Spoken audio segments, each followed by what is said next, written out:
muy buenas tardes. Sean todos bienvenidos al webinar Project Management, la clave para el desarrollo de proyectos exitosos, que se realiza a través de Campus Ultra, el programa de gestión del conocimiento de Cemento Ultracem, con el que buscamos generar valor e impulsar la productividad y competitividad de todos aquellos quienes acceden a los contenidos proporcionados. Yo soy Lady Serpa, coordinadora de contenidos y comunidades de Cemento Ultracem, y hoy los voy a estar acompañando como su moderadora. Bueno, y antes de continuar, me encantaría compartirles información importante de nuestra panelista invitada. Tatiana Mancilla es ingeniera civil, cum laude, graduada de la Universidad del Valle de Guatemala. Posee estudios de maestría en Project Management de la Universidad de Manchester, en Inglaterra, enfocada en el uso de técnicas innovadoras de manejo de proyectos. Por 15 años lideró el área de proyectos en distintas inmobiliarias que son líderes en Guatemala, y en el año 2016 fundó BM101, empresa en donde brinda servicios de Project Management tanto en el área comercial, de vivienda, franquicias comerciales, así como de uso mixto. Ha dirigido exitosamente proyectos en Colombia, en Costa Rica, Honduras y Guatemala, y en esto siempre busca la integración de la sostenibilidad, la innovación y la rentabilidad. También ha sido reconocida como líder del sector construcción en Centroamérica por la Cámara Guatemalteca de la Construcción y las revistas Construir y Estrategia y Negocios. Ha publicado además artículos sobre Project Management en revistas especializadas y ha sido panelista a nivel internacional en diversos países.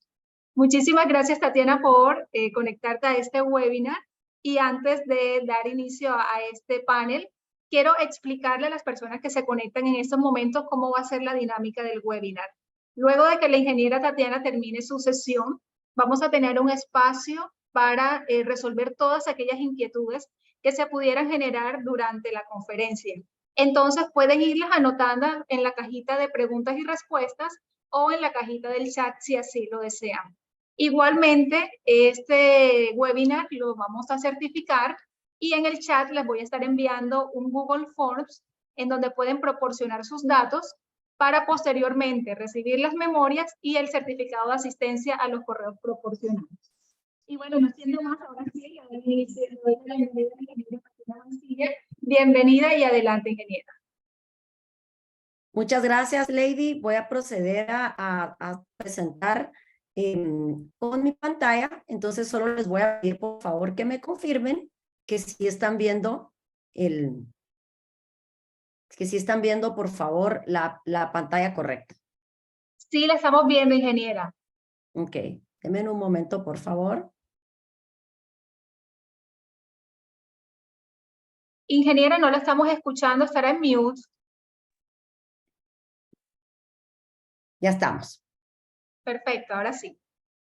Ok, muchas gracias. Vamos a hablar de lo que es Project Management, porque es la clave de los proyectos exitosos y lo que hemos podido nosotros hacer por medio de aplicar las técnicas innovadoras de manejo de proyectos, ¿verdad? Yo les quiero hablar un poco antes de mi background, ¿verdad? Ya les explicó Lady un poco de dónde viene toda mi experiencia, todo mi conocimiento en Project Management. Sin embargo, lo que quisiera mencionar es que esta área de Project Management no es válida únicamente para los proyectos de construcción, sino que representa también muchísimas herramientas para todo tipo de proyectos multidisciplinarios. Entonces, esto es muy importante de mencionar porque la gente normalmente asocia el Project Management solo con manejo de la construcción, con manejo de obras, ¿verdad? Y realmente tiene que ser un tema estratégico, tiene que ser un tema multidisciplinario, que abarque muchísimos aspectos, y lo que menos tiene que ver en realidad es con temas técnicos de ingeniería y de arquitectura. Entonces, esto es muy importante porque esto significa que nosotros podemos ser excelentes project managers, podemos aplicar todas las técnicas de manejo de proyectos exitosas sin tener que ser expertos, por ejemplo, en estructuras, en arquitectura y las distintas especialidades que existen, ¿verdad? Vamos a empezar con esto, ¿verdad? ¿Qué es ser un project manager? Bueno, acá ser un project manager, como lo dice la camisa, ¿verdad? Es como montar una bicicleta, una moto, solo que la bicicleta está en fuego, tú estás en fuego, todo está en fuego y tú estás en el infierno, ¿verdad? Básicamente, ¿por qué? Porque tenemos este tema arraigado de que, por ejemplo, el manejo de los proyectos siempre va a ser un desastre, siempre va a tener problemas, siempre van a haber gente que estén pidiendo cosas, actores interesados que estén haciendo cosas que puedan ir en contra del objetivo del proyecto, y es por eso que tenemos esta idea tan enraizada, ¿verdad? Sin embargo, esta no es la realidad del manejo de proyectos si lo abordamos desde la perspectiva de la teoría del manejo de proyectos en sí. Yo quisiera contarles que tenemos, por ejemplo, en nuestro haber, ¿verdad? Yo tengo en mi haber más de 1 millón de metros cuadrados desarrollados, construidos exitosamente. Eso no quiere decir que los proyectos no hayan tenido complejidades o problemas durante la operación, pero sí que han sido exitosos al final. De hecho, ustedes pueden ver aquí, si ven en la diapositiva, hay un proyecto de Colombia, aquí en la foto, del cual podemos platicar un poco más en los temas de preguntas y respuestas, que en el que yo participé cuando era empleada de una de las desarrolladoras líderes de la región. Entonces, ¿qué es lo que tenemos acá? ¿Verdad? Normalmente los proyectos de construcción tienen, perdón, les voy a minimizar esto. Los proyectos de construcción tienen problemas de overrun en presupuesto y en programación. Esto es un hecho. Eso es algo que es una práctica que normalmente se ha aceptado. Es decir, que los proyectos siempre se van a pasar de presupuesto y siempre se van a pasar de la línea del programa, ¿verdad? Y estamos en un gremio que es muy, muy conocido por no cumplir con las expectativas del cliente, ¿verdad? Si lo vemos aquí en la gráfica, podemos ver que normalmente siempre tiene sobrecosto en presupuestos, sobrecostos en temas de infraestructura, problemas que no se pudieron prevenir, problemas que se subestimaron, problemas incluso de relaciones, ¿verdad? Entonces, esto es lo que ha hecho que sea muy necesario el poder introducir las prácticas de project management a los proyectos de desarrollo inmobiliario y construcción. ¿Qué tenemos acá? Esto he sacado una información que he sacado de un informe de caos que se hace en España anualmente. Entonces, si podemos ver, miremos qué es lo que nos dice sobre las principales causas de desviaciones en los proyectos de desarrollo inmobiliario, ¿verdad? Si vemos el color más fuerte, ¿verdad? El color que tiene el mayor porcentaje acá es el renglón de falta de comunicación entre los participantes. Pueden ustedes notar que no nos está diciendo que las principales causas de desviaciones sean problemas estructurales, problemas de arquitectura, sino que es la falta de comunicación entre las partes. Luego, los cambios en los proyectos por parte del demandante, ¿verdad? Luego, problemas contractuales entre las partes. Y tenemos en orden, ¿verdad? Siguiendo el tiempo de desarrollo de los proyectos en la etapa de desarrollo. ¿A qué nos referimos con esto? Que normalmente no le damos el suficiente tiempo para planificar el proyecto, pero no se le da porque no se le quiera dar, sino porque normalmente las necesidades comerciales sobrepasan las metas de tiempos que los proyectos quieren, ¿verdad? Necesitan. Entonces, es por eso que sucede, ¿verdad? Tenemos complejidad de los proyectos también y tenemos también el tema de la ausencia de una entidad coordinadora. Luego, ¿cuáles son las principales causas de desviaciones en monitoreos de proyectos? ¿Verdad? Aquí estamos hablando, solo para que podamos entender bien que estamos hablando de temas diferentes. Aquí estamos hablando de las desviaciones en sí, en el resultado del proyecto, y aquí estamos hablando del monitoreo en el proyecto, cuando estamos supervisando cuáles son los problemas, ¿verdad? Atrasos en la entrega de la obra, definitivamente, ¿verdad? Por lo que estamos más reconocidos normalmente en el mercado. Información faltante en cada proyecto. Normalmente la información que tenemos para construir no es la suficiente y tenemos vacíos de información. Aumento en los costos finales de la obra. Interferencia entre especialidades. Esto se ha minimizado en una gran mayoría con la implementación de nuevas técnicas de modelado, manejo de proyectos, como es de modelado en BIM, que podemos usar en Revit. Sin embargo, todavía suceden, y suceden más que nada por el tema que tenemos de la prisa con la que estamos nosotros tratando de diseñar los proyectos para lograr temas contractuales o metas rentables, ¿verdad? Y tenemos también los problemas contractuales entre demandante y proyectista. Ahora, ¿cuáles son las principales causas de desviación por especialidad? Podemos ver, estamos hablando en temas de impacto de costo, ¿verdad? Porque pues desviaciones siempre vamos a tener en todas las áreas, pero estamos hablando cuándo nos cuestan más o cuándo nos cuestan menos, ¿verdad? Nos cuestan muchísimo más dinero, ¿verdad? Cuando los temas son desviaciones por estructuras, ¿verdad? Que ese es el tema rojo, ¿verdad? Que es el cálculo estructural. Luego tenemos por arquitectura, ¿verdad? Cuando los cambios de arquitectura o la información faltante de arquitectura no es suficiente. Y luego podemos ver cómo en temas de costo, luego tenemos el tema del clima, eso nos referimos al aire acondicionado y a la extracción. Luego el tema sanitario, luego el tema de iluminación, las especialidades, ¿verdad? Y por último, los sistemas especiales. Esto se los estoy dando como una introducción para que ustedes puedan ver realmente cómo, en qué problemas es que nosotros nos tenemos que enfocar a la hora que estamos hablando de Project Management. Y estamos refiriéndonos a estos primeros temas, ¿verdad? El tema de tener éxito o no como proyectos. No estamos tratando de taparle el sol con un dedo diciendo que los proyectos tienen que ser perfectos y tienen que estar diseñados hasta lo último para poder tener proyectos exitosos. Entonces, ¿qué podemos ver de lo que estamos apreciando acá? De los últimos gráficos que les di. Que los problemas no son problemas técnicos, ¿verdad? No son problemas de falta de conocimiento estructural, de falta de conocimiento de arquitectura, de falta de conocimiento de especialidades, sino son problemas de integración, son problemas de equipos multidisciplinarios y son problemas de roles y de objetivos. ¿Por qué? Porque lamentablemente al Project Management se le ha confundido muchísimo con el tema de solo supervisión de obra, manejo de construcción, y el llamado Project Manager se encarga únicamente de revisar órdenes de compra, revisar estimaciones, lo cual es erróneo. Este no es el rol de un Project Manager. El rol de un Project Manager es manejar todas las variables del proyecto multidisciplinarias, incluso las que no nos gustan, incluso los temas comerciales, incluso los temas de ventas, ¿verdad? Poder integrar todo para garantizar el éxito del proyecto conforme a la misión establecida del proyecto. Y ahora dirán, ¿por qué estamos viendo aquí el espacio, verdad? ¿Por qué les puse esta diapositiva? Porque tenemos que recordar, o yo les quiero contar, cuáles son los inicios del Project Management, cómo nació el Project Management.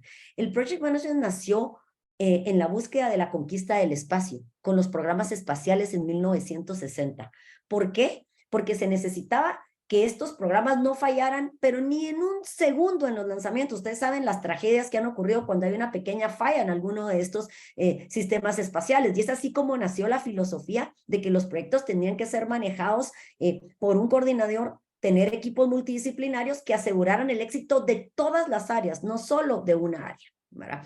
Entonces, los inicios los tuvo para el programa espacial en 1960, con resultados evidentemente muy exitosos que todos conocemos. Luego se trasladó al tema de tecnología IT, telecomunicaciones, telefonía, que también proyectos muy exitosos. Vemos que acá ya en nuestra realidad, con un minuto que no existiera internet, ya tendríamos problemas a nivel global, ¿verdad? Entonces viene de disciplinas muy exitosas en cumplimiento de metas y de presupuestos, adaptado en el tema de la construcción y el desarrollo inmobiliario a una industria que ha tenido muchísimas falencias, ¿verdad?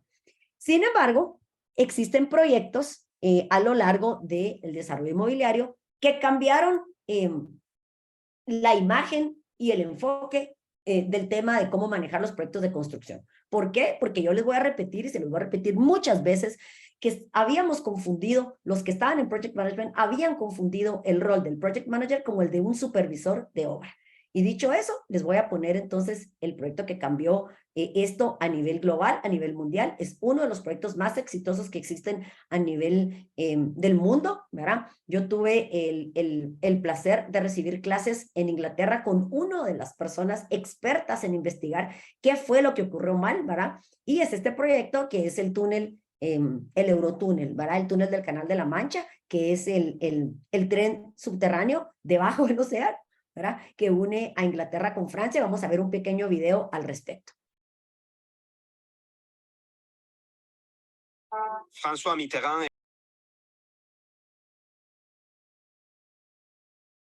e Isabel II cortan la cinta inaugural el 6 de mayo de 1994 y hacen realidad el sueño de un túnel entre Francia y el Reino Unido que databa desde hace 2 siglos. 20 años más tarde es el recorrido ferroviario más utilizado del mundo, con hasta 400 trenes al día. Pero sobre todo, el Eurotúnel es una proeza de ingeniería civil. Porque para unir el Reino Unido y Francia recorre más de 37 kilómetros bajo el mar, llegando a una profundidad de 75 metros bajo el agua. En total, mide 50 kilómetros y medio. La excavación del túnel comenzó a finales de 1987 desde el lado británico y al año siguiente desde Francia. 11 tuneladoras gigantes avanzaron 76 metros al día. El 1 de diciembre de 1990, sus caminos se juntaron por primera vez. Aunque en realidad el Eurotúnel cuenta con 3 túneles, 2 para los trenes, uno en cada sentido, y un tercer túnel de servicio, más estrecho, conectado con ambos y que permite acceder a los equipos técnicos y provee la ventilación. Los diferentes vehículos, camiones, coches o motos son transportados en lanzaderas con vagones especiales. Actualmente hay 25 de estas lanzaderas, que pasan revisión cada 44 días o 30.000 kilómetros.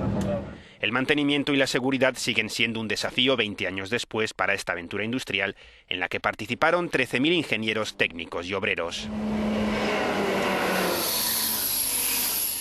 Pero el Eurotúnel es también una aventura financiera que pasó por momentos muy difíciles.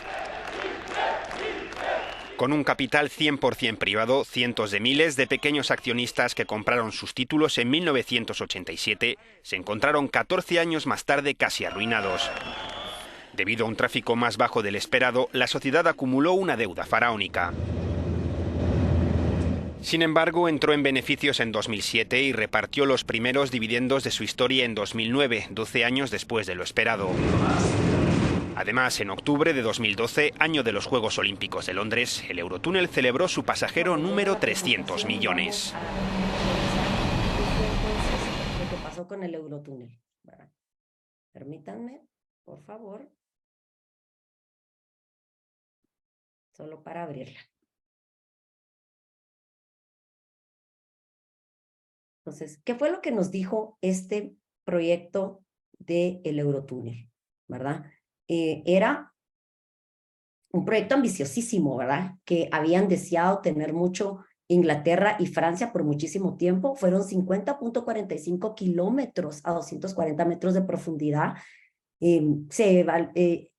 Construyó de 1986 a 1994 una inversión de 14.7 mil millones de euros. Aquí el tema del método de financiamiento es importante porque pues había sido un hit, ¿verdad? Un hit completo que se hubiera podido hacer completamente con recursos privados, ¿verdad? Porque habían logrado vender acciones del Eurotúnel. Sin embargo, un proyecto con demanda fallida, ¿verdad? Y aquí es un tema muy, muy interesante porque en simultáneo al lanzamiento del Eurotúnel se lanzaron estas aerolíneas de bajo costo en Europa, ¿verdad? Como EasyJet, como Ryanair. Ya cuando podamos conversar, ¿verdad?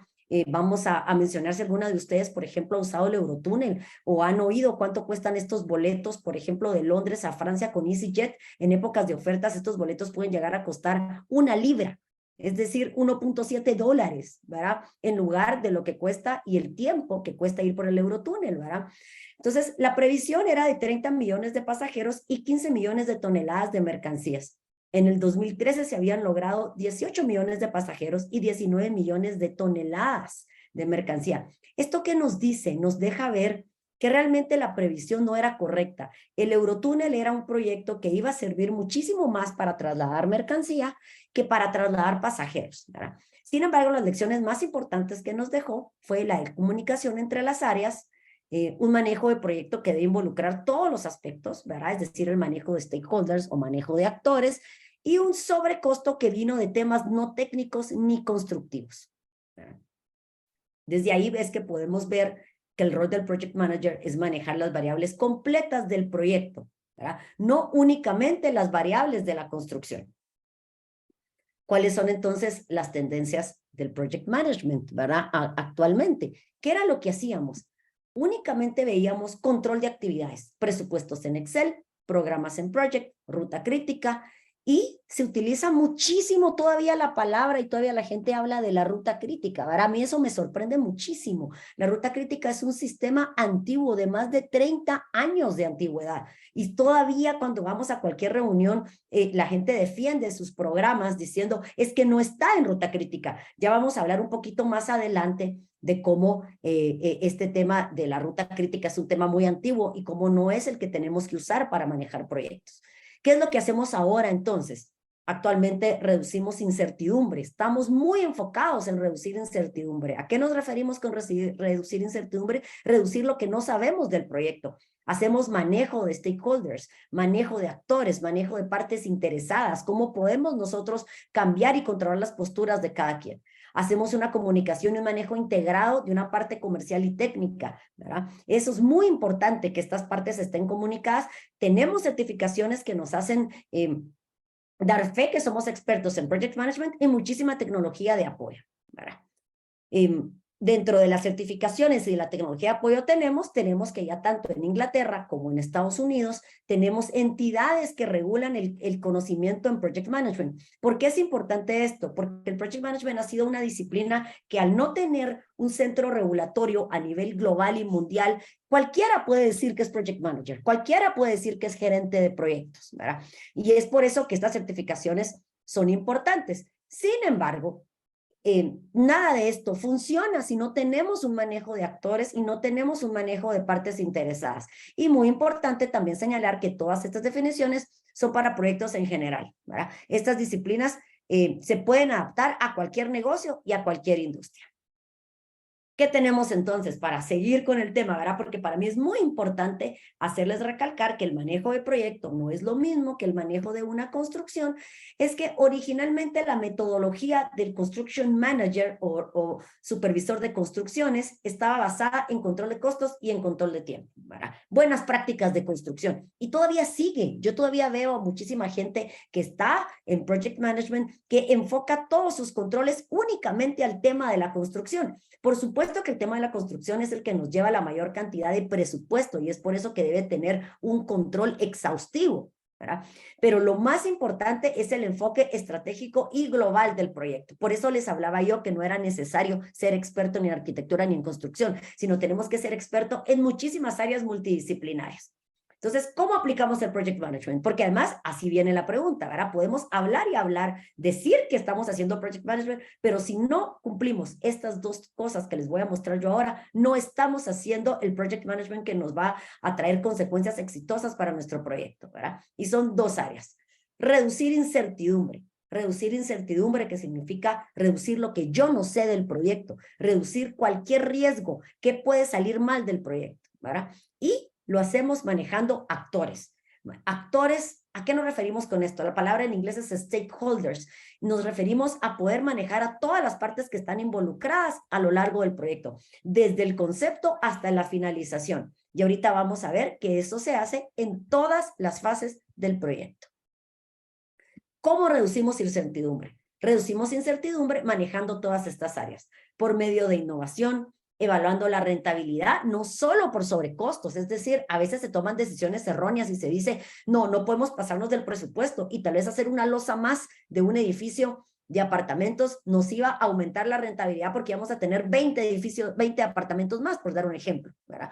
¿Cómo más reducimos incertidumbre? Teniendo una efectiva comunicación, tomando decisiones en tiempo, anticipándonos a los problemas, teniendo equipos integrados, manejando a los stakeholders o actores y haciendo que todos los renglones que hacen un proyecto estén considerados, no solo los obvios. Y es aquí donde manejando todos estos aspectos reducimos incertidumbre y está el verdadero rol de un project manager exitoso.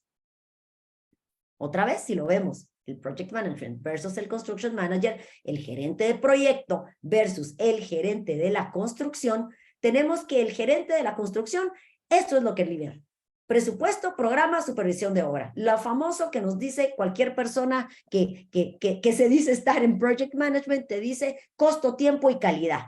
Sin embargo, el rol del project manager exitoso va muchísimo más lejos, ¿verdad? Y nos lleva a comercialización, amueblamiento, amenidades, rentabilidad, signage, que cuando hablamos de signage es hablar de la rotulación que le da la personalidad al proyecto, que no es lo mismo que solo poner cualquier rotulación, y la regulación. Y ahí podemos ver cómo el espectro de impacto del project manager nos lleva hacia la visión global del proyecto en lugar de estar únicamente en una visión reducida. Sobre todo, esto lo tenemos que ver desde la parte de la misión global del proyecto. Si nosotros no sabemos cuál es la misión global de nuestro proyecto, no lo vamos a poder llevar a un finalización exitosa.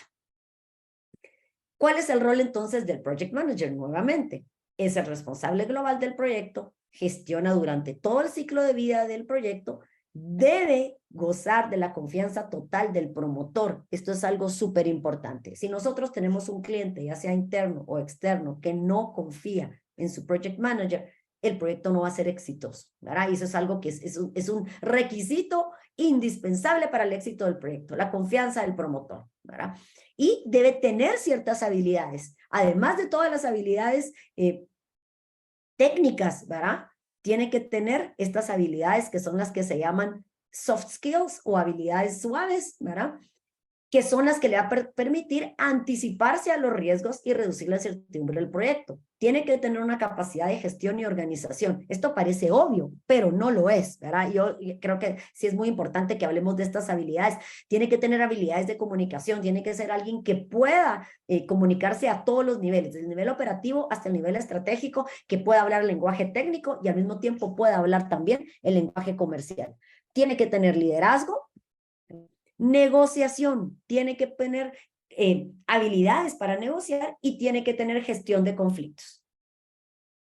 Y ahora les voy a hablar yo de un caso de éxito, poniendo como ejemplo todo lo que hemos estado hablando, ¿verdad? Para que vean casos de éxito local. Esto, ¿verdad? Acá, por confidencialidad, no les puedo dar el nombre del proyecto, pero es un centro comercial líder en un país en Centroamérica, ¿verdad? ¿Qué pasaba con este proyecto, verdad? Inicialmente era dirigido por un construction manager, es decir, por alguien que estaba muy preocupado por la construcción, ¿verdad? Sin embargo, el desarrollador sabía muy bien que tenía que ver la misión global del proyecto en lugar de solo ver el tema de la construcción, ¿verdad? Entonces, hizo acciones para tener un permanente manejo de actores. ¿A qué nos referimos con manejo de actores en este caso? Por ser centro comercial, era no solo los diseñadores, los ingenieros especialistas, los entes regulatorios, sino también los locales, también el departamento de comercialización, también el departamento de mercadeo, qué estaban ofreciendo, para cuándo, ¿verdad? Y así pudo determinar muchísimos meses anticipadamente que siguiendo bajo la dirección de un construction manager, el proyecto no iba a terminar en tiempo, ¿verdad? El desarrollador había ya establecido que la misión de su proyecto era abrir bien, correctamente, en tiempo, exitoso, y que podía permitirse algunos sobrecostos en el presupuesto, pero que la misión, el éxito del proyecto era abrir en esta temporada y abrir con una gran calidad. Entonces, eso permitió que se pudieran tomar decisiones diferentes en pro de la misión del proyecto. ¿Qué se hizo? Se cambió al equipo que dirigía el proyecto de un construction manager a un equipo propio del desarrollador, especialista en manejo de proyectos, para poderle generar compromiso. Porque ¿qué pasa? Este construction manager era externo. ¿Qué pasa cuando uno tiene un externo haciendo el project management? Cuando es un proyecto así de complejo, a veces el externo no va a tener el compromiso que va a tener un equipo propio. Y eso lo pudo determinar por medio del manejo de actores. Este cambio lo realizó 3 meses antes de la apertura y pudo hacer 140,000 metros cuadrados construidos en 11 meses. Esto es un récord que todavía se tiene en el país con este proyecto. Se tuvo la estrategia de entregar los locales en tiempo, aunque los trabajos en área común estuvieran un poco retrasados, porque era importante para que los locales abrieran en conjunto. Se tuvo la estrategia de tener amenidades listas, se tuvo apertura en tiempo y exitosa, lo cual opacó las debilidades de la operación, y todo esto se logró a través de darles bonos de incentivos a los proveedores críticos. Entonces, ¿qué nos enseña todo esto? Nos enseña que nosotros debemos estar en todo el ciclo del proyecto. Ahorita retrocedí porque antes de ver el otro, que es un tema humorístico de cuáles son los ciclos del proyecto, tenemos nosotros que estar totalmente conscientes de aplicar nuestras tendencias y manejo de project management en todas las fases del proyecto, ¿verdad? Aquí está en manera de broma, ¿verdad? ¿Cuáles son las fases del proyecto? Primero es el entusiasmo, después la desilusión, después el pánico, después buscar el culpable. Esto yo aquí le pondría una gran X. En project management exitoso, nosotros no podemos concentrarnos en andar buscando siempre culpables o excusas, ¿verdad? Porque después, ¿qué es lo que pasa? Se castiga al inocente. ¿Por qué? Porque normalmente el inocente es el que menos sabe defenderse, y luego vienen las felicitaciones para todos los no participantes, ¿verdad? Eso es a manera de humor. Luego, tenemos que este es realmente el ciclo del proyecto, ¿verdad? No el anterior. Tenemos que aplicar el Project Management en la factibilidad, en la planificación y diseño, en la construcción y en la puesta en marcha, ¿verdad? Con esto, este es el ciclo del proyecto del Project Management Institute, ¿verdad? ¿Por qué escogí poner este ciclo de proyecto? Porque este es el que demuestra realmente todas las fases del proyecto vistos desde una manera global. ¿Qué significa traducido? Que nosotros tenemos que incorporar al Project Management en los temas de concepto, en los temas de desarrollo, en los temas de ejecución y monitoreo y en los temas de la operación. Nuestro Project Management no debe existir únicamente en la ejecución, como normalmente sucede. Si no gestionamos a los actores desde el concepto, seguimos en el desarrollo, complementamos, obviamente, como debe ser en ejecución y monitoreo, y no lo incorporamos a la hora de la puesta en marcha, nuestro proyecto no va a ser exitoso. Entonces, ¿qué hacemos durante la fase de concepto? Durante la fase de concepto generamos ideas, hacemos el estudio financiero, hacemos la investigación del mercado. ¿Cuál es el rol del Project Manager en este concepto del Project Manager exitoso?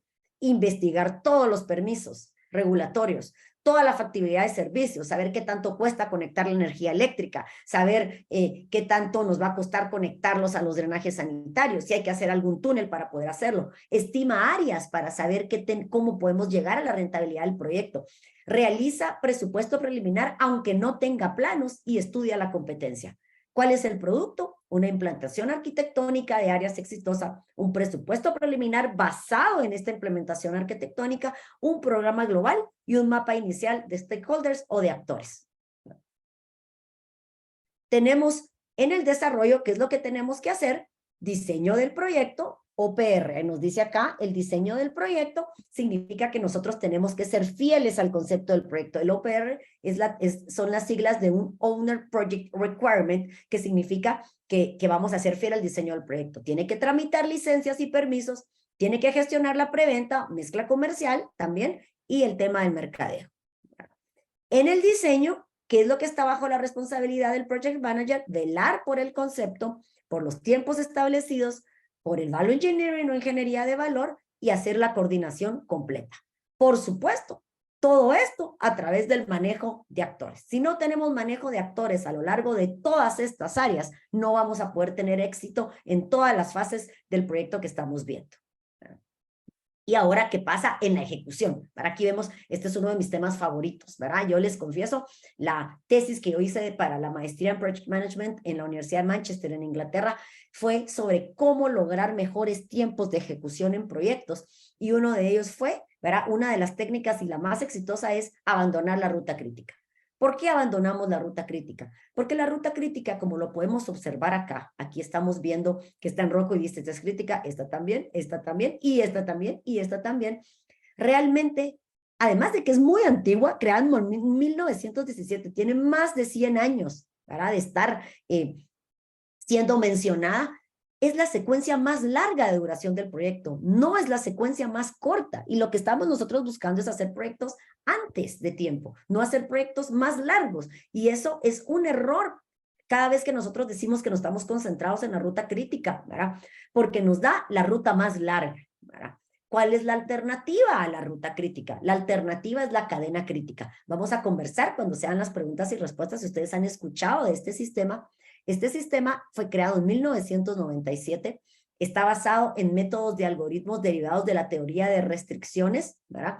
Y basado en que el síndrome del estudiante, que es que todo se deja a última hora, ¿verdad? Todo se hace en el menor tiempo posible, y basado también en la ley que nos dice, ¿verdad?, que las cosas tardan el tiempo que le demos. ¿A qué me refiero? Si nos dan media hora para hacer una reunión, nosotros nos tardamos media hora, pero si solo nos dieran 10 minutos, logramos hacer la reunión en 10 minutos, ¿verdad? Entonces, con este tema de la cadena crítica podemos ver que hay una planificación inicial. Normalmente lo que estamos asumiendo con el concepto de la cadena crítica es que esta planificación ya tiene holgura metida en cada una de estas tareas, ¿verdad? Y entonces nosotros le estamos sumando a cada tarea una holgura que hace que entonces la duración del proyecto sea más larga. Lo que nos dice la cadena crítica, obviamente hay una gran filosofía y esta plática es únicamente, es una plática corta sobre Project Management exitoso, ¿verdad? Entonces no entramos a detalles. Es que nosotros podemos reducir esta holgura, quitársela a las tareas iniciales y colocarla al final del proyecto. Y con eso nosotros siempre vamos a tener un tiempo ganado. La teoría de la cadena crítica nos dice que le debemos quitar la mitad del tiempo. En mi experiencia, y nosotros habiendo usado la cadena crítica en muchísimos de nuestros proyectos, y no en todos nuestros proyectos, es que tal vez no es el 50%, pero sí logramos al menos de un 30 a un 20% de ahorro de tiempo con el mismo presupuesto, ¿verdad? Y ustedes pueden investigar también que se logran de un 10% a 50% proyectos más rápido que el uso de métodos tradicionales, ¿verdad? Entonces, este tema de la cadena crítica sí es algo que yo sí les invito a investigar, porque sí reduce tiempos y además, pues sí nos coloca a la vanguardia de la manera de ejecutar y monitorear proyectos, ¿verdad? ¿Cuáles son las ventajas de la cadena crítica? ¿Verdad?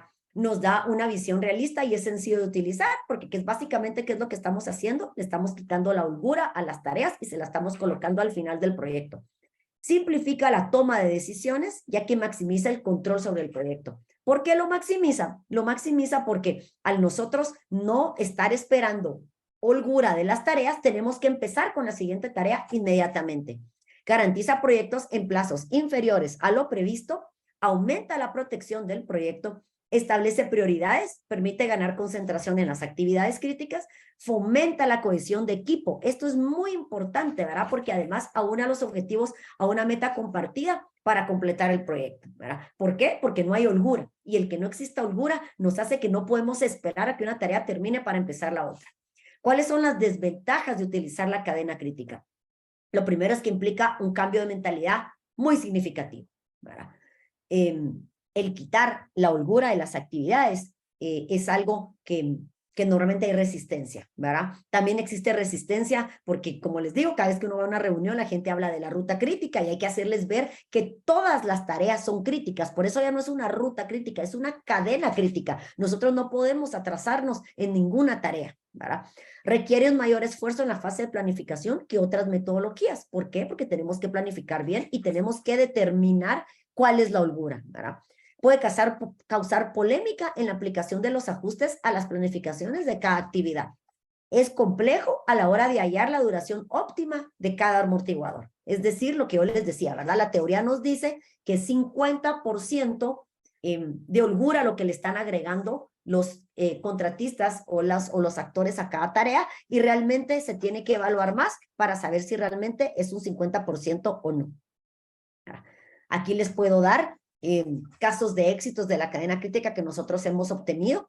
El caso anterior que les contamos, ¿verdad? 140,000 metros cuadrados en 11 meses. Yo quiero aquí aclarar que no todos los proyectos son del mismo tipo, es decir, a veces algunos de estos proyectos son comerciales, otros son de uso mixto, otros son de vivienda, tienen sistemas constructivos diferentes. Por ejemplo, este de 140 metros cuadrados tenía un sistema constructivo muchísimo más liviano, no eran marcos de concreto y vigas, como en este caso el de 80,000 metros cuadrados y el 72,000, pero aún así los tiempos son espectaculares. Me gustaría que habláramos de esto ya cuando sean las preguntas y respuestas. ¿Qué opinan ustedes sobre estos tiempos y cómo los manejan en Colombia? Nosotros, en el proyecto en el que yo participé en Colombia, realmente los tiempos eran muchísimo mayores, ¿verdad? Y eso nos permitió nosotros también aportar en los distintos manejos de proyecto. 80,000 metros cuadrados en 9 meses con un sistema constructivo sólido, 72,000 metros cuadrados en 8 meses con un sistema constructivo sólido también de losas sólidas, 35,000 metros cuadrados en 3.5 meses, aquí era un edificio de parqueos, ¿verdad? Entonces no tenía mucha adecuación, 1,500 metros comerciales en 2.5 meses, 2,100 metros cuadrados comerciales en 3 meses, 375 metros cuadrados de oficinas en 2 meses. Todos estos proyectos fueron manejados sin holgura, con actividades as soon as possible, significa tan pronto como termina la siguiente actividad, es decir, no estamos esperando a que se lleguen a los tiempos del programa, sino siempre adelantamos las actividades, aunque no estén en la famosa ruta crítica, y sin multitasking de recursos. Porque esto es importante, es decir, el equipo tiene que estar concentrado en lo que nos indica este proyecto. Reportería, ¿verdad? Nosotros no vamos a estar en un adecuado ejecución de proyecto si no tenemos reportes, si no estamos totalmente evidenciando lo que está sucediendo en el proyecto. ¿Qué es lo que tenemos que incluir nosotros en un reporte de proyecto exitoso, ¿verdad? Mínimo lo que tenemos acá, ¿verdad? La información general del proyecto, es decir, cuáles son las metas del proyecto, ¿verdad? ¿Quién es el project manager? El estatus general del proyecto. ¿Cuáles son los hitos importantes del proyecto? Hitos importantes, por ejemplo, si fuera un proyecto comercial, entrega de locales para adecuación. Si fuera un proyecto de vivienda mínima que necesita aprobación de algún ente regulador, la fecha donde va a llegar el ente regulador a revisar la construcción, ¿verdad? Entonces tenemos que poner cuáles fueron las planificadas y cuáles son los resultados, ¿verdad? El resumen de proyecto, ¿verdad? ¿Cuál es la fecha? ¿Cuál es el costo? ¿Y cuáles son las tareas? ¿Cuáles son los riesgos del proyecto? ¿Y cómo estamos midiendo el proyecto, ¿verdad? Aquí en este caso, lo que nos plantea propuesta de un reporte es que tiene que estar el costo, el alcance y el tiempo, ¿verdad? Temas de calidad. Pero no podemos dejar de incluir esto. Y aquí les puse una nota. No son solo fotos. ¿Por qué les menciono que no son solo fotos? Porque muchísimos de los reportes que a veces nos hacen los contratistas o que nosotros mismos hacemos son fotos del proyecto y decir, vamos por acá, sin siquiera comparar si estamos en programa, si estamos en presupuesto, cuál es el estatus de órdenes de cambio, cuáles son los riesgos del proyecto, ¿verdad? Y les tengo yo aquí un ejemplo de cómo podemos colocar todo lo que vimos anterior en un reporte de una sola página. ¿Por qué? También esta es otra cosa, los reportes tienden a ser, digamos, redundantes, ¿verdad? Tienden a dar información que no es la que nosotros estamos esperando, y en cambio acá nosotros podríamos en una sola hoja tener toda la información del reporte que está acá. Por supuesto, ¿verdad? Sí es muy importante que hablemos el lenguaje de nuestro cliente. Hay clientes que no nos van a entender este reporte y que van a necesitar que el reporte esté con muchísimas fotos. Entonces, ¿cuál es lo importante? Tal y como dice acá, que al cliente interno experto se le abre con un lenguaje técnico y certero. También puede ser externo, pero ¿a qué nos referimos? Que es un cliente experto, es un cliente que sabe de desarrollo inmobiliario, que sabe de proyectos de construcción, ¿verdad? Le podemos hablar con un reporte así, ¿verdad? Ahora, ¿qué pasa si es un cliente no experto? Es un cliente, nosotros tenemos muchísimos clientes que no son expertos, tenemos clientes que tienen franquicias comerciales como gimnasios, como salones de belleza, como spas, ¿verdad? Ellos no son expertos, su negocio no es construir ni es desarrollar gimnasios o restaurantes de comida rápida, sino que ellos están en la operación de estos negocios, ¿verdad? Entonces, le tenemos que hablar de una manera que lo entienda, le tenemos que hablar en su lenguaje, ¿verdad? Y acá un pequeño chiste de cómo no lo tenemos que hacer, ¿verdad? Aquí le están diciendo, le puedes enseñar, por favor, al chico nuevo a hacer un reporte de estatus de proyecto y le dice, muy fácil, no los leen. Entonces, lo único que tenemos que hacer es venir, hacerlo en un formato X, yo te lo mando por correo y se lo envías. Y le dice, acabas de decir esto delante de él, y le contesta, sí, porque él solo escucha cuando está hablando, ¿verdad? Entonces es un pequeño chiste de a lo que no tenemos que llegar, pero sí es muy, muy frecuente que todos los reportes de proyecto ni siquiera los leen. ¿Por qué? Porque no le estamos hablando en el idioma a su cliente, ni le estamos reportando en su idioma, como ellos quieren saber, ¿verdad? Ahora, muy, muy importante, nada de esto que hemos hablado, ¿verdad? Ya hablamos de qué se hace en el concepto, qué se hace en la planificación, qué se hace en la ejecución, ¿verdad? Cómo reportamos. Nada de esto va a funcionar si no existe un correcto manejo de actores, si no nos comunicamos bien, si no analizamos quién es nuestro actor más importante dentro del proyecto, ¿verdad? Nada de esto nos va a funcionar, ¿verdad? Y aquí les voy a hablar un poco de cuál es la teoría detrás del manejo de actores. El manejo de actores nació a partir del proyecto, la filosofía de manejar los proyectos en Project Management a través del manejo de actores es de Graham Winch, que escribió un libro al respecto en el 2002. Yo tuve el placer que Graham Winch fue mi profesor en Inglaterra y él estaba escribiendo su libro cuando nos estaba dando clases y nosotros estudiamos con el manuscrito, ¿verdad? Con sus copias, lo que él estaba escribiendo, sus borradores, ¿verdad? Sobre este libro y nos enseñó a hacer el tema del manejo de actores, ¿verdad? Y lo que nos dice la teoría es que nosotros tenemos que poder crear un mapa de actores para poder hacer el manejo. El mapa de actores es un prerequisito indispensable para visualizar la capacidad de un actor para impactar la misión del proyecto. Los actores siempre han existido, pero se asume que son solo los miembros del proyecto. ¿Cuáles son los actores que nos tienen especial relevancia? Bancos, entes reguladores, vecinos y proyectos internos dentro de otros proyectos. Esto es muy importante porque, por ejemplo, ¿qué pasa si estamos haciendo un centro comercial? Si nosotros tenemos salas de cine, ese es otro actor que maneja su proyecto totalmente de otra manera. Un ancla también maneja su actor, como Falabella, por ejemplo, maneja su actor totalmente de otra manera. ¿Qué pasa si estamos haciendo un proyecto residencial? Si nosotros permitimos que hayan entregas parciales de apartamentos, previo a la entrega final del proyecto, vamos a tener proyectos pequeños de adecuación de apartamentos, por ejemplo, dentro de nuestro proyecto grande. Entonces, ahí es donde nosotros tenemos que poder analizar a todos los actores, ¿verdad? El manejo de actores, estos son afectados de una manera u otra con el proyecto. Así es como determinamos quiénes son los actores. ¿Quiénes son? ¿Quiénes son los actores? Son todos los que se vean afectados de una manera u otra con el proyecto. No importa si nos parece que el impacto es positivo, no importa si nos parece que no deberían de sentirse afectados, pero si ellos se perciben afectados, entonces se convierten en un actor del proyecto. Visualizarlos de manera efectiva y modificar posturas es la clave y el corazón del manejo de actores, ¿verdad? Es la mejor manera de manejar el riesgo, el poder manejar a los actores así. El riesgo puede reducirse tomando decisiones en momentos acertados, diseñando y gestionando contratos. Esta parte es muy importante, ¿verdad? El tema de cómo diseñamos y gestionamos los contratos, porque no todos los proveedores o no todos los actores pueden tener el mismo tipo de contratos. Hay contratos que nos conviene que sean llave en mano, con una entrega final completa. Hay contratos que nos convienen que sea contratos por administración, hay contratos que nos conviene que tengan multas grandísimas, hay contratos que nos conviene que tengan premios grandísimos, ¿verdad? Entonces, eso es algo que sí tenemos, eso nos sirve el manejo de actores para ver esto. ¿Cómo también reducimos el riesgo? Sabiendo que los actores cambian constantemente, ¿verdad? Cambian su importancia en determinada etapa de un proyecto y con un manejo permanente, lo cual es vital para la reducción del riesgo. ¿Qué es en realidad un actor? Ya lo dijimos, son todos los que se sienten afectados, ya sea positivo o negativo, por el proyecto. ¿Cómo los podemos nosotros mapear de una manera que sea fácil de determinarlos todos? Dividiéndolos en internos y en externos.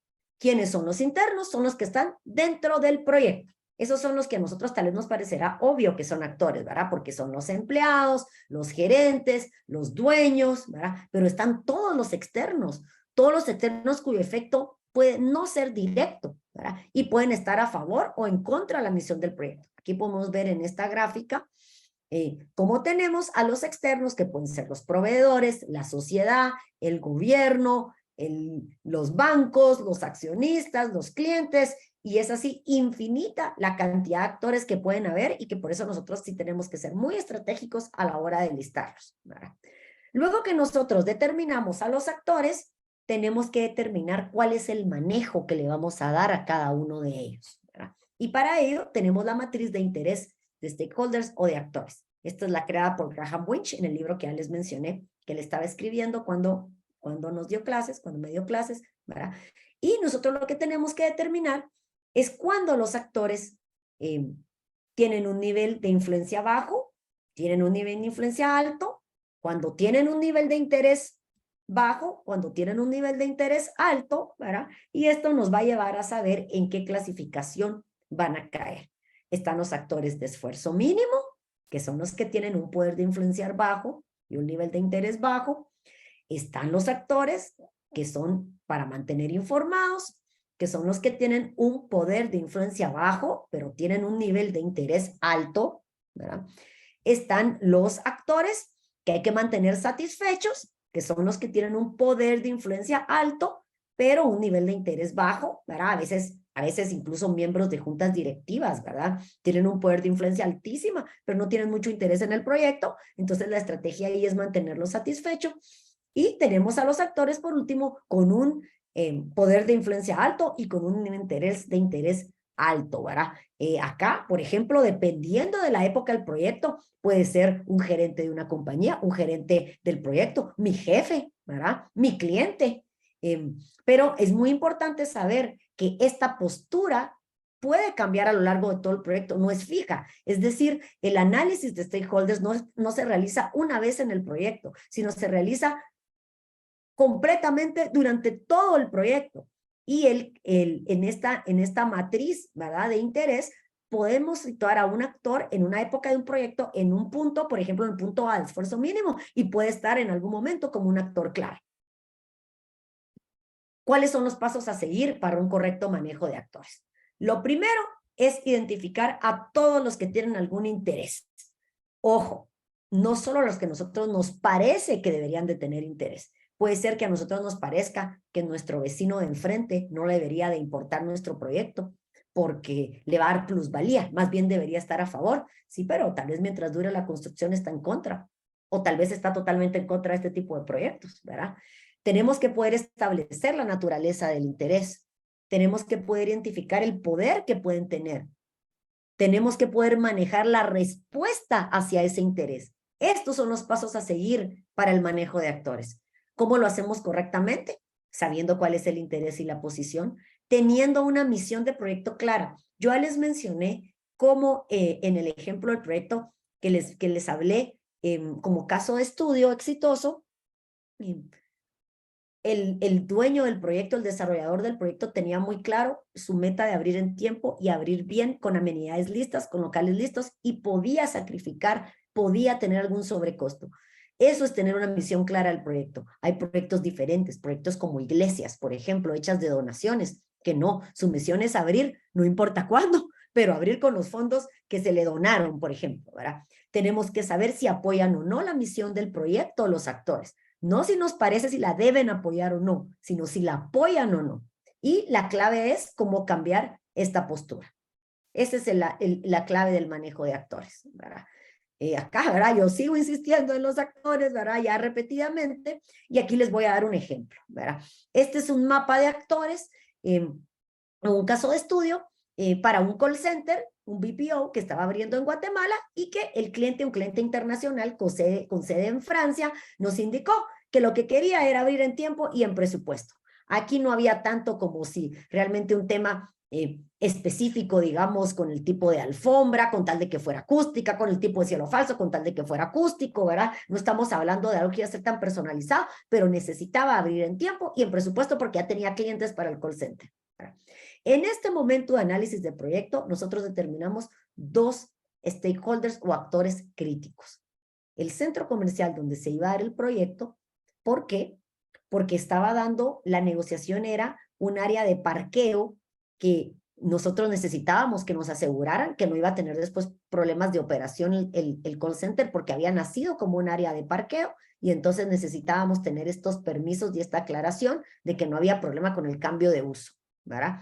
Y la Municipalidad de Guatemala, porque teníamos que verificar si de verdad había problema con el cambio de uso, cómo lo íbamos a corregir, ¿verdad? Teníamos en amarillo al contratista principal, que ya lo tenía contratado el cliente, ¿verdad? El contratista principal no tenía tanta claridad en el programa y en el presupuesto, tenía algunos problemas de comunicación, no sabía bien cómo iban a ser los pagos del desarrollador para él, ¿verdad? Y no tenía muy claro tampoco nuestro rol como project managers externos. Teníamos a los visitantes del centro comercial en amarillo, ¿por qué? Porque aquí los colores son rojo es crítico, amarillo es neutro y azul es a favor. Lo teníamos en amarillo porque el área tenía que estar limpia todo el tiempo, organizado para prevenir retrasos, para prevenir quejas, y eso no lo tenía organizado todavía el contratista. Había un gerente local que también tenía que desligarse del proyecto y estaba con un poco de resistencia a desligarse y por eso estaba en amarillo. Teníamos a nuestro propio equipo de nuestra empresa en amarillo porque todavía había como duplicidad y como que no había una línea clara entre el rol del contratista, el manager local del proyecto, digamos, y nosotros, ¿verdad? Y teníamos en azul a los proveedores, que los proveedores de esta contratista ya estaban contratados, tenían todo claro, tenían estrategia, programa, ¿verdad? Lo que no tenían claro era cómo se les iba a pagar, por eso es que esto venía con el contratista general. El proyecto tenía una junta directiva que también estaba muy a favor del proyecto, tomando decisiones a tiempo. Entonces, nosotros, ¿cuál era nuestra estrategia? Mantenerlos informados para que las decisiones se tomaran a tiempo, lo mismo que este otro comité, que era un comité que también tomaba decisiones del proyecto, ¿verdad? Teníamos el departamento de IT, que era muy importante por ser un BPO, un call center, ¿verdad?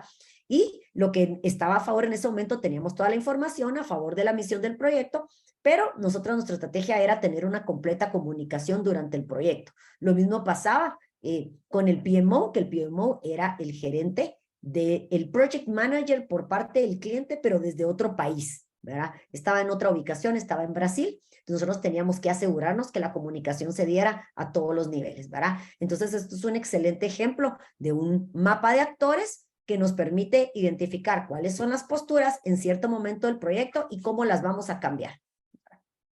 Ahora vamos a hablar, ¿se recuerdan lo que vimos, verdad? Cuando vimos al inicio de la conferencia, la importancia de las certificaciones y las tendencias de uso de software de tecnología, ¿verdad? Como certificaciones tenemos al PMI, el Project Management Institute, del cual ya hablamos. Tenemos también al Prince2, que esa es la de Inglaterra, ¿verdad? Que es la que yo más conozco por ser el lugar en el que estoy, ¿verdad? Y ellos nos pueden extender cualquiera de estos tipos de certificaciones, ¿verdad? Tenemos como tema de tecnología la tendencia de uso de software de manejo de proyecto, ¿verdad? Sigue siendo válido el tema de project, pero ya softwares como Monday y Trello, que son softwares específicos para project management, se vuelven indispensables para poder gestionar todo este tema de comunicación multidisciplinaria e integrada. Les pregunto aquí en WhatsApp, después vamos a hablar de eso, si WhatsApp es o no es válido para el manejo de proyectos, ¿verdad? Y tenemos también la metodología BIM.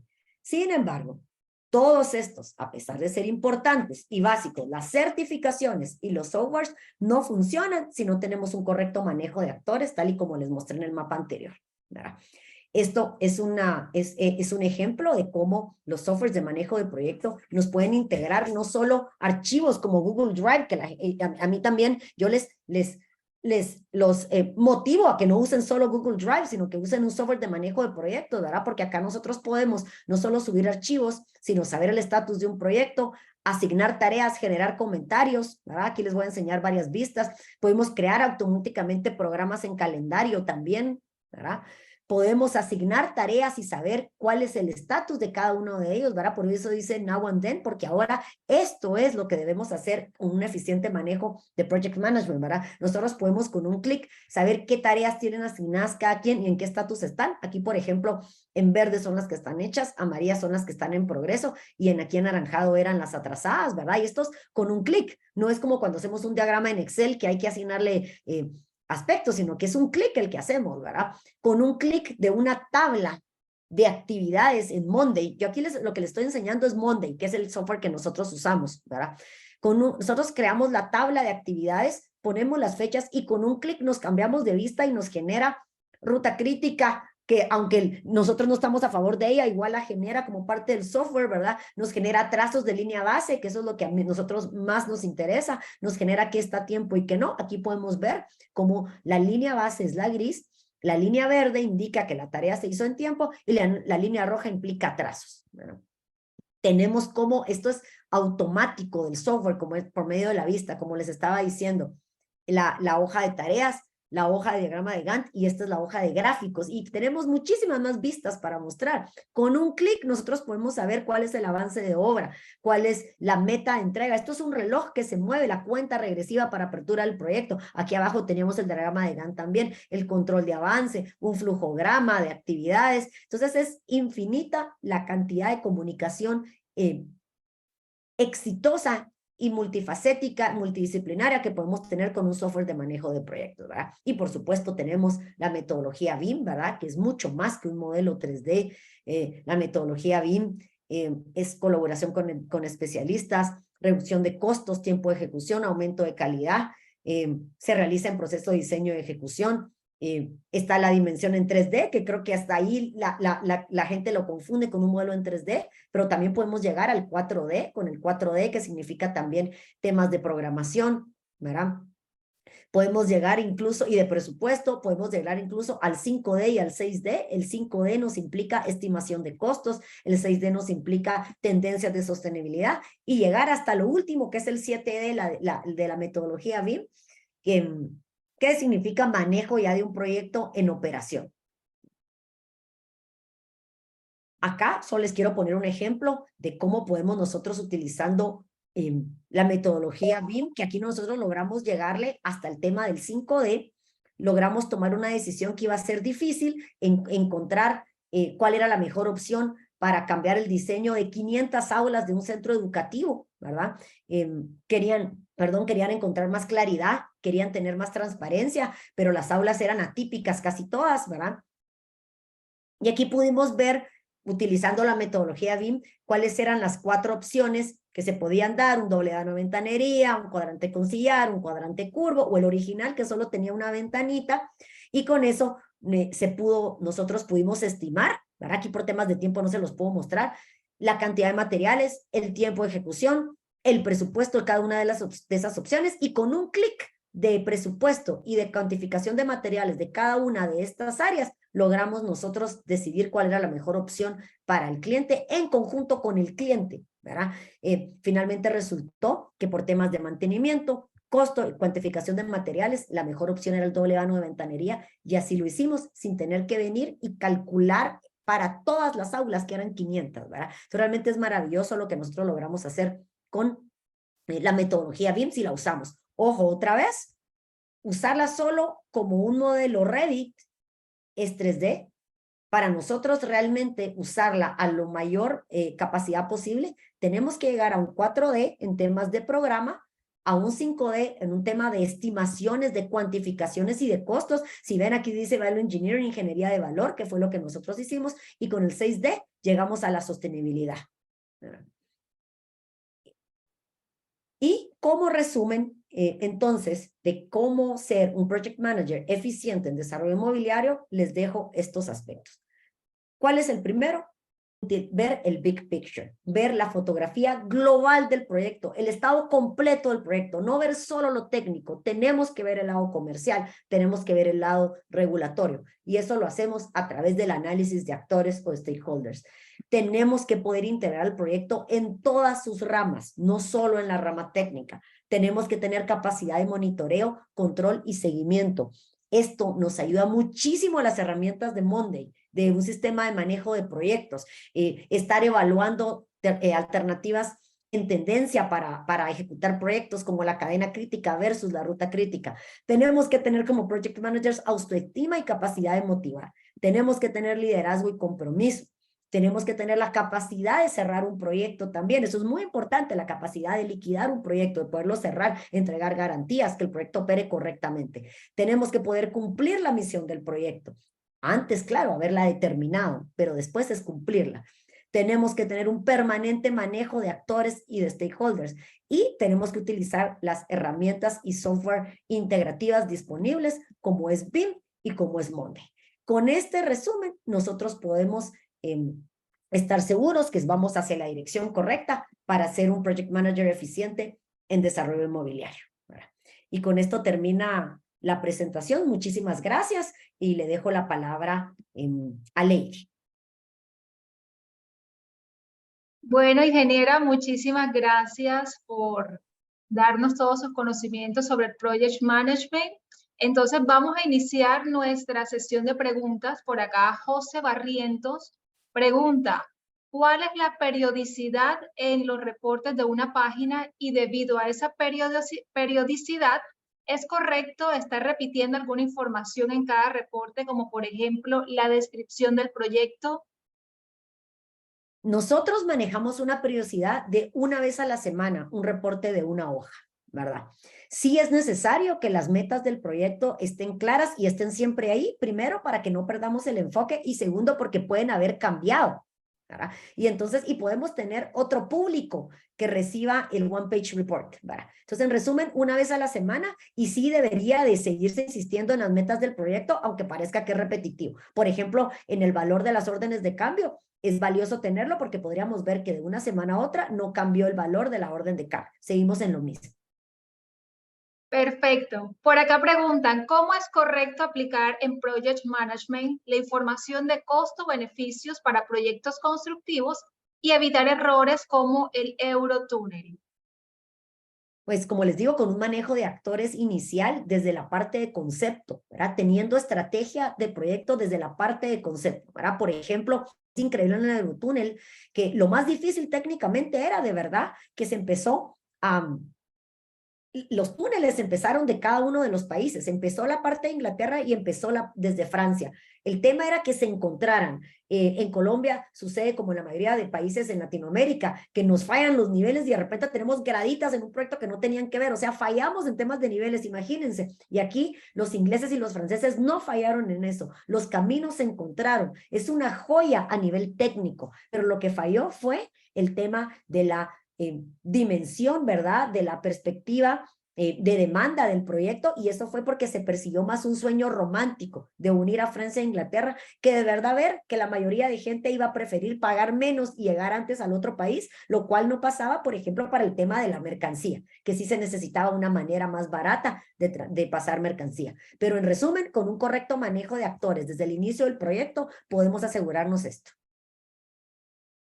Perfecto. Por acá también hay otra inquietud de José Barrientos, quien hizo la pregunta anterior. Dice, uno de los principales problemas en Project Management es la gestión de los riesgos, al menos para él. ¿Cuál es la recomendación que podría facilitar para la lista de riesgos que podamos suponer inicialmente? La lista de riesgos debe depender directamente de los actores del proyecto.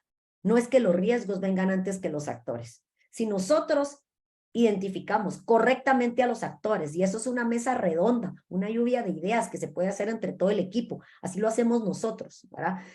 Listamos a todos los actores y vemos si la posición de ese actor es a favor o en contra del proyecto, ahí vamos a determinar todos los riesgos del proyecto. Esa es la mejor manera de hacerlo desde nuestra experiencia. Perfecto. Y por acá, Yamil Enrique Hernández pregunta que si las tecnologías en 7D, ¿qué bases de datos manejan? Las tecnologías en 7D de BIM se refieren al Facility Management, que es el manejo de los proyectos cuando ya están operando, ¿verdad? Es poder tener, por ejemplo, un sistema de BMS que maneja la iluminación de un proyecto, ¿verdad? Nosotros lo tenemos aquí en un proyecto académico y nosotros podemos ver en 3D dónde se está gastando, por ejemplo, más energía en iluminación. Y entonces podemos ver cómo podemos adaptar el sistema de iluminación para que no esté prendido todo el tiempo, ¿verdad? Pero todo lo vemos desde un BMS en un 3D que está tomando en cuenta los temas de servicio y de consumo del edificio. Agua, energía, cámaras, aire acondicionado, niveles de agua, por ejemplo. Perfecto. Y María Monzón pregunta que si en una misma obra pueden haber varios project management.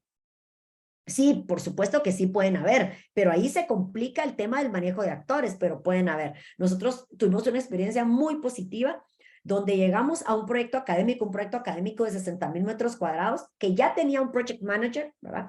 Pero que el cliente estaba muy preocupado por la adecuación de sus aulas y porque las aulas sí reflejaran como el espíritu de la universidad, y nosotros fuimos los project manager de interiorismo, únicamente de interiorismo, y eso nos permitió poder integrar temas de vegetación, landscape, acústicos, iluminación, temas de look and feel, todos los colores de pintura, mobiliario académico, sin que el project manager general, que ya era un proyecto muy complejo, se distrajera de esas tareas. Entonces sí es válido y muchas veces es la opción correcta, siempre y cuando los project managers estén de acuerdo en estar comunicados y estar en un equipo integrado, que es realmente la definición de un proyecto exitoso. Perfecto. Y por acá Gustavo nos pregunta que si en un proyecto que ya se encuentra en ejecución, ¿cómo cambiar del antiguo ruta crítico al manejo de actores y una visión global más completa? Bueno, primero es haciendo el mapa, ¿verdad? Haciendo el mapa, advirtiéndole a la gente que el proyecto no es una línea en ruta crítica, ¿verdad? Sino hay un tema por eso el liderazgo y las habilidades de un project manager, de autoestima, de poder indicar y poder liderar al equipo hacia que la visión debe ser global, ¿verdad? Pero yo diría que los primeros pasos deberían ser el mapa de actores, entender que la ruta crítica se alimenta de otras actividades que también son importantes, quitar la holgura adicional, utilizar un software de manejo de proyectos para que la comunicación sea integral, ¿verdad? Y un excelente liderazgo al pasar en todo esto. Perfecto, ingeniera. Y Gabriel Hubis Bendek pregunta que si para utilizar BIM todos deben aprender a utilizar Revit. ¿Y qué pasaría si algún actor o contratista no sabe utilizarlo?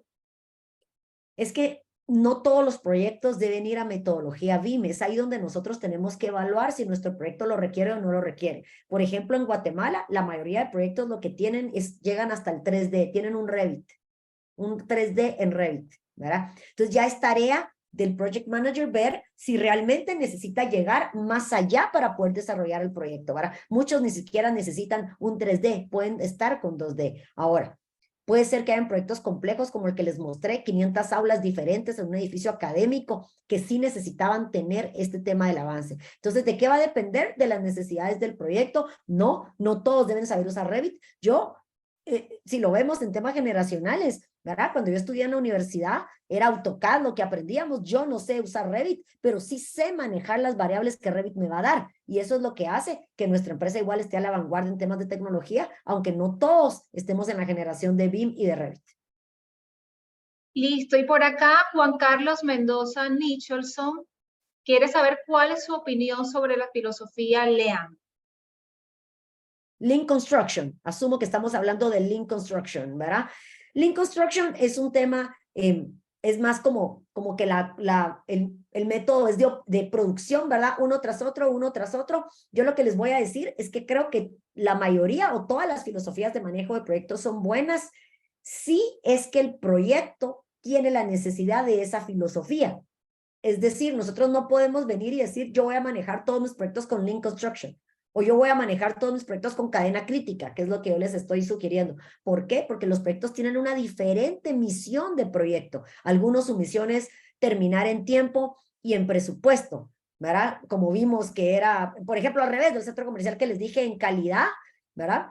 Y en tiempo, pero el presupuesto no. Una iglesia puede ser en calidad y en presupuesto, pero no en tiempo. Entonces, dependiendo de nuestro proyecto, es la filosofía de manejo de proyecto que le podemos colocar adaptado a las necesidades del proyecto. Perfecto. Y por acá, Julián David Fonseca quiere saber si usted recomienda o existe algún libro en español que los pueda recomendar sobre cómo iniciar en el Project Management. Miren, hay muchísimo, ¿verdad? La verdad que el riesgo del project manager es que al ser, no es como cuando alguien es, por ejemplo, neurólogo, ¿verdad? Que tiene que haber ido a la universidad para ser un neurólogo y que no cualquiera puede decir que es neurólogo. Aquí el riesgo está que hay muchísima gente que hace project management y no es realmente un project manager. Yo lo que les sugeriría, ¿verdad? Es que investiguen a actores como Graham Winch, el que yo les dije, la versión en español de sus libros, ¿verdad? Graham Winch es el nombre, ¿verdad? Graham, Winch, W-I-N-C-H, ¿verdad? Esa es de la escuela inglesa, es la filosofía que yo llevo, ¿verdad? Pero hay muchísimos buenos libros, no les podría recomendar uno en específico, solo que tengan cuidado que sí vaya a la filosofía de manejo de proyectos y no manejo de construcciones. Perfecto. Y nuevamente Gabriel Hubis Bendek quiere saber que cómo él puede conocer cuál es la metodología de Project Management para utilizar, que si puede colocarle algún ejemplo. Sí, por ejemplo, ¿qué pasa cuando los proyectos están muy bien definidos? Muy bien definidos. En este caso, digamos, se puede utilizar la de manejo de actores, ¿verdad? Pero sabiendo que el proyecto ya está bien definido y que más va a ser un tema de reportería y ejecución. ¿Qué pasa cuando un proyecto, en cambio, tiene que terminar, ni siquiera está diseñado y ya casi que tiene que estar terminado, ¿verdad? Allí nosotros estamos hablando de un proyecto fast track que va a tener una metodología de manejo de actores más agresiva y más fuerte porque tiene más riesgos, ¿verdad? Entonces, ¿qué es lo que nos dicta? ¿Qué metodología de manejo de proyectos es? ¿Qué tan certero y qué tanta incertidumbre tenemos en el proyecto. De ahí nosotros podemos usar cualquier metodología, por ejemplo, el manejo de actores actúa para todos, pero el manejo que le vamos a dar, dependiendo de la incertidumbre, es la que va a mandar. Perfecto. Y Jason Gómez hace una pregunta relacionada a la anterior, si existe algún tipo de literatura que pueda recomendar, pero para profundizar exactamente en el manejo de cadena crítica. Sí, el manejo de cadena crítica es, se puede investigar, ¿verdad? Ahorita no tengo en mente el nombre, pero se lo puedo dejar llevar a Lady, ¿verdad? El autor del libro de la cadena crítica y del método, ¿verdad? Es Goldman el apellido, ¿verdad? Entonces podemos investigar a Goldman para leer los libros que él ha escrito. Perfecto, ingeniero. Y bueno, ya para cerrar, Byron Paredes pregunta, ¿qué piensas sobre las metodologías ágiles? Yo creo que son buenas, creo que como les digo, todas las metodologías son buenas siempre y cuando estén adecuadas y adaptadas al manejo del proyecto, ¿verdad? Eso es lo que pienso, pero es una buena metodología. Bueno, de antemano, ingeniero, agradecerle por su tiempo, por aportarnos todo el conocimiento sobre Project Management. Aquí todas las personas están escribiendo en la cajita del chat, agradeciéndole por su tiempo, qué excelente conferencia. Les ha encantado pues la manera como abordó el tema. Y bueno, antes de despedirnos, quisiera decirles y bueno, agradecerles a todos los que estuvieron con nosotros hasta el final de este webinar, que pueden estar al tanto de todas las capacitaciones que vamos realizando a través de Campus Ultra en las redes sociales de Cemento Ultracem. Pueden seguirnos a través de Facebook, de Instagram, de Twitter, también tenemos nuestro canal de YouTube y aparecemos en LinkedIn. Y si quisieran que Campus Ultra gestionara alguna conferencia, algún webinar, con gusto lo podemos hacer y pueden enviarnos un correo electrónico a través de campus.ultra@ultracem.co. Entonces, muchísimas gracias a todos los que nos acompañaron hasta este momento. Ingeniera, a usted por habernos acompañado. Bueno, sabemos que está conectada desde Guatemala. Teníamos mucho público de Colombia, también de Honduras, de Guatemala, por acá de Bolivia se reportaron y también de México. Entonces, mil gracias y les cedo la palabra para que se despida de todos los asistentes. Muchísimas gracias, gracias a todos por su atención. Me alegro que les haya parecido interesante. Me gustaría, voy a escribir mi correo electrónico por si quieren ustedes más información. Yo estoy a la orden, ¿verdad? También mis datos, sus datos se los puede dar Lady, ¿verdad? Aquí se los escribí, ¿verdad? No sé si lo logran, pero ahí está. Sí, ya lo acabamos de ver. Tatiana@bm101.com.gt. Entonces, Sí. a todas las personas que diligenciaron el Google Forms, les vamos a estar haciendo llegar su certificado de asistencia, las memorias que proyectó la ingeniera y también la recomendación que ella al interno me va a pasar sobre la literatura que les va a recomendar. Y ahí también les voy a poner el correo de contacto de ella por si tienen alguna inquietud, pues les escriban directamente. Entonces, muchísimas gracias a todos. Perdón, solo quisiera agradecer también a Ultracem por la invitación y felicitarlos por esta iniciativa. Muchas felicidades y muchas gracias por la invitación, por la oportunidad. Muchísimas gracias. Entonces, que tengan una muy feliz tarde y nos vemos en una próxima ocasión. Nos vemos, adiós.